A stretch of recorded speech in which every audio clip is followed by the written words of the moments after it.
Hello and welcome everyone. My name is Xiyuan and I'm a gamer from School of Creative Arts, Loughborough University. If you're interested in knowing about one of the neat Chinese indie games that has blown up in the Western world, you're at the right place. Today I'll be talking about this video game that represents Chinese culture from a different perspective. Normally when we think about Chinese culture, we think about stuff like Kung Fu, Chinese food, or maybe the Great Wall. However, contemporary China has its own unique pop culture that is far underrepresented and hardly known by Westerners. This game not only succeeds in representing those pop cultures, but also succeeds in generating interest in this topic among Westerners, and this is why I want to talk about it. Let's have a look at some of the other games that have the aim of representing Chinese culture and somehow caught the attention of Western players. The Scroll of Taiwu got attention from Western players due to the huge number of downloads on Steam, generating curiosity among Western players and eventually leading them to give it a go, although it's not even available in English. Sword and Fairy is an iconic series in the Chinese gaming world. Many people of my age grew up with this series. It's pretty popular among Western players who are interested in ancient tales of China.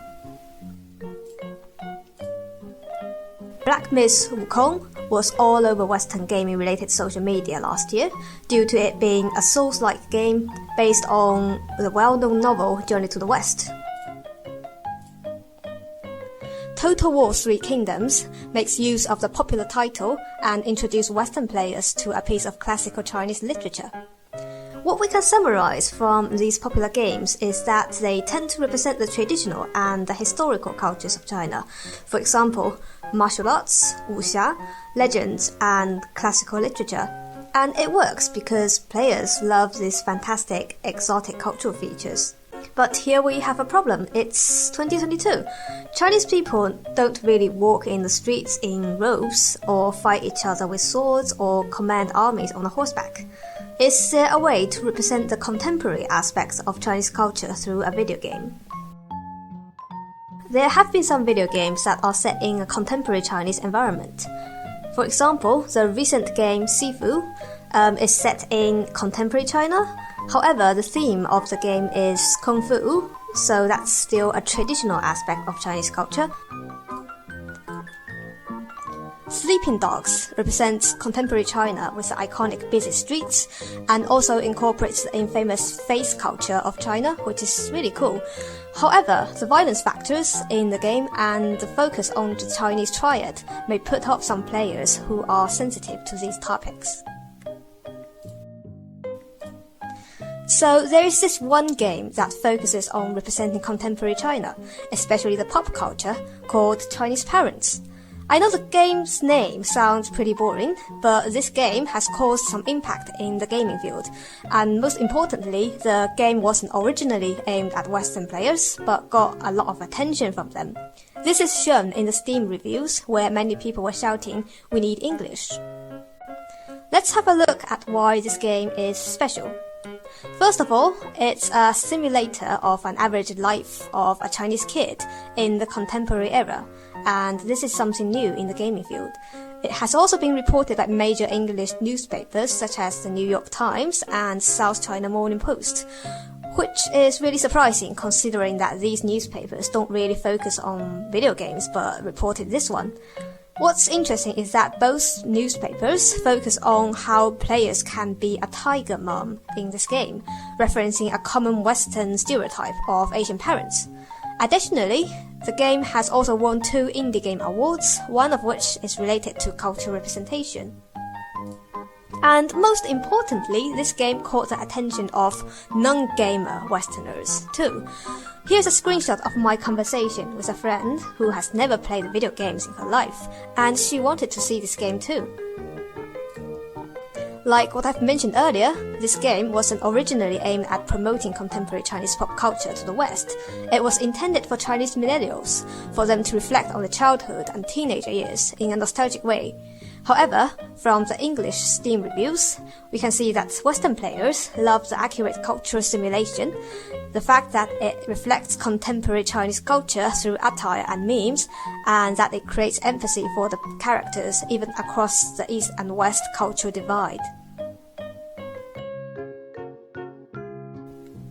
Chinese Parents is a simulation video game, and simulation video games have long been powerful tools for education. Firstly, the video game itself is an effective means of cultural representation, and when combined with simulation factors, which makes it effective in educating players about things happening in real life, simulation video games can really be an excellent way for teaching cultures, just like what the Steam user reviews were saying in the last slide. Since I come from a graphic design background, in this presentation I want to focus on the game's imagery and talk about how those little details in graphic design and illustrations of the game communicate contemporary Chinese pop culture. So let's start with this character here in this screenshot. This character, Daisy, is the default best friend if your character is female. Let's break down the visual designs. First off, Daisy is wearing some sort of blue and white tracksuit top. Please note that this is not fashion style among Chinese young girls. Actually, the blue and white tracksuit is a typical type of school uniform in contemporary China. That's right, it's a school uniform, although it's not really a uniform, but we call this thing school uniform in China anyways. A lot of other characters wear this uniform too, and it's a very accurate representation of Chinese school children's attire. This thing here is a hair fringe sticker. It has the word cute written on it. Also originated from Japanese pop culture, this type of hair fringe sticker is quite popular among young girls in China. I even have one of these at home. It was a birthday gift from a friend when I was in high school, and it has the word angry on it. So yeah, this is a nice little detail representing pop culture. Same with this bud-like decoration here. This is based on a character called Budding Pop, a symbol of cuteness in Chinese internet culture. So many cultural symbols have been put onto just one single character, and yet the character doesn't appear over-designed or unrealistic. In fact, from my experience of living in China for over 20 years, you can definitely spot someone like Daisy in a Chinese high school.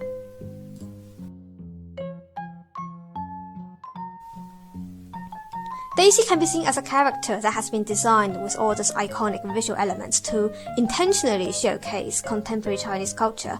On the other hand, this character here looks much more ordinary compared to Daisy.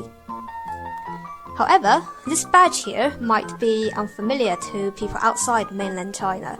This kind of badge is used in schools to indicate members of the class committee, for example the class rep or the group rep.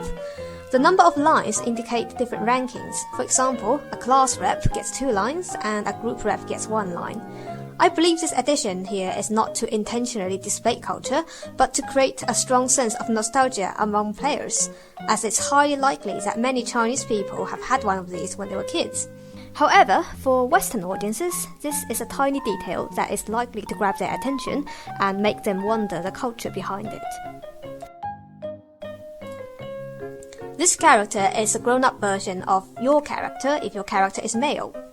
The check shirt in this character is also a representation of contemporary Chinese culture. Check shirts have become a symbolic dress code for men in China, although I'm not sure of the origin of this trend, but there have been some internet memes about this for quite some years.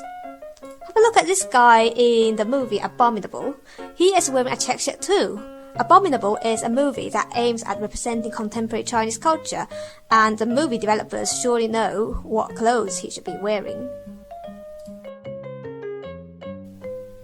So you might have noticed this already. The character illustrations in this game are all drawn in anime style. Of course, this is a way to appeal to Chinese players, considering how much we love anime and manga. But this is also an indication of how much contemporary Chinese culture has been influenced by Japanese pop culture. To summarize, this anime style, although originated from Japan, represents the significant impact of Japanese pop culture on Chinese pop culture, which is somehow a crucial aspect of Chinese pop culture. Let's move on to the scenes. In this screenshot, you can see a pair of rolled-up duvets on the bed. Rolling up duvets after leaving the bed is a very Chinese custom that has been passed down from generation to generation. In fact, a Chinese kid will usually get a beating from their mom if they don't roll up their duvet like this in the morning. It's unlikely that the illustrator of this scene had the intention of representing contemporary Chinese culture with this, as this is so common that every Chinese takes this for granted. But this would definitely provoke the interest of Western players and possibly get them to do some research into this duvet rolling culture. There are some interesting details in this scene as well. For example, the daily timetable written on the side of the blackboard. Chinese players will probably ignore this detail as they grew up seeing this in school. However, just like the rolled up duvets, this is not common in Western schools and unintentionally communicates an aspect of contemporary Chinese school culture to Western players. Same concept with the Chinese flag over here. The Chinese flag is a must include for any public school classroom design in China, and is always placed above the blackboard. This illustration demonstrates this really well. On Steam, one of the tags for this game is memes. The Chinese internet has its unique meme culture that is significantly different from Western memes. In this game, the art director has decided to incorporate 表情包 memes into the supporting illustrations. The story of 表情包 memes is quite long, but I will briefly explain it in case you haven't heard of it. So in short, 表情包 memes recontextualize a photo of a certain person's facial expression into other visual texts and are often used to increase humor or satire in the context. In this slide, for example, a distorted 表情包 meme of the Korean actor Choi Sung-guk is placed on the baby's face. And in this slide, the distorted face of Jackie Chun is placed on the father's face. Both these meme faces are pretty popular on the Chinese internet, meaning that Chinese players will have little difficulty interpreting them. Not only are they placed in appropriate situations to enhance the visual communication of the character illustrations, but also obviously display the crucial roles of 表情包 memes in Chinese internet pop culture. It is highly likely that Western players, who are mostly unfamiliar with the 表情包 meme culture, would notice these out-of-place photoshopped character faces and would gradually recognize that this is not a result of an accidental cheap illustration design, but it's an intentional pop culture related decision. This illustration shows the class president election result. So this strange mark here is actually a Chinese character and is usually used as a symbol for tally charts in China, and especially commonly used in schools for various purposes. It is nice to see the visual designers of this game decided to include these tally charts instead of just showing the final result of the election. It accurately describes what happens during a class president election in a Chinese high school, and at the same time showcases this unique type of tally chart used in contemporary Chinese culture to the Western audiences. So, to summarize, what are the things we can learn from this game to make better cultural representational games in the future? The first thing to keep in mind is that culture is way more than just traditional cultures. It's true that Kung Fu and steamed buns could represent Chinese culture really well, but as time goes on, new elements become part of the contemporary Chinese culture, and they need to be represented too. Representing the pop cultures of a country that is often seen as the Oriental exotic, such as China, tackles a common Western stereotypical view that cultures of the Oriental countries only involve heritage and/or food.